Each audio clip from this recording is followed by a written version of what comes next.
أعوذ بالله من الشيطان الرجيم.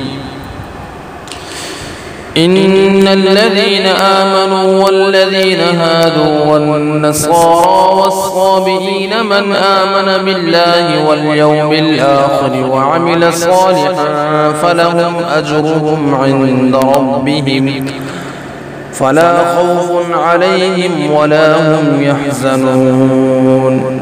وإذ أخذنا ميثاقكم ورفعنا فوقكم الطور خذوا ما آتيناكم بقوة واذكروا ما فيه لعلكم تتقون. ثم توليتم من بعد ذلك فلولا فضل الله عليكم ورحمته لكنتم من الخاسرين.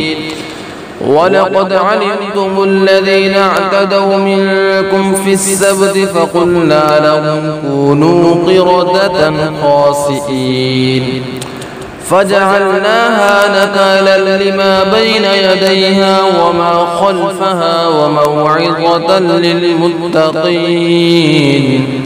وإذ قال موسى لقومه إن الله يأمركم أن تذبحوا بقرة قالوا أتتخذنا هزوا قال أعوذ بالله أن أكون من الجاهلين.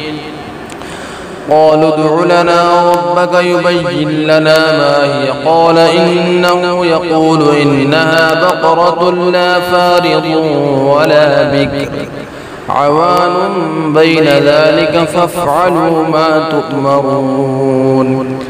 قالوا ادع لنا ربك يبين لنا ما لونها قال إنه يقول إنها بقرة صفراء فاقع لونها تسر الناظرين.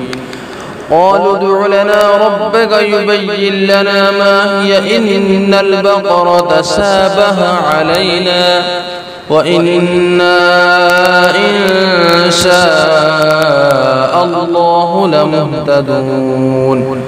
قال إنه يقول إنها بقرة لا ذلول تثير الأرض ولا تسقي الحرث مسلمة لا شيد فيها قالوا الآن جئت بالحق فذبحوها وما كانوا يفعلون.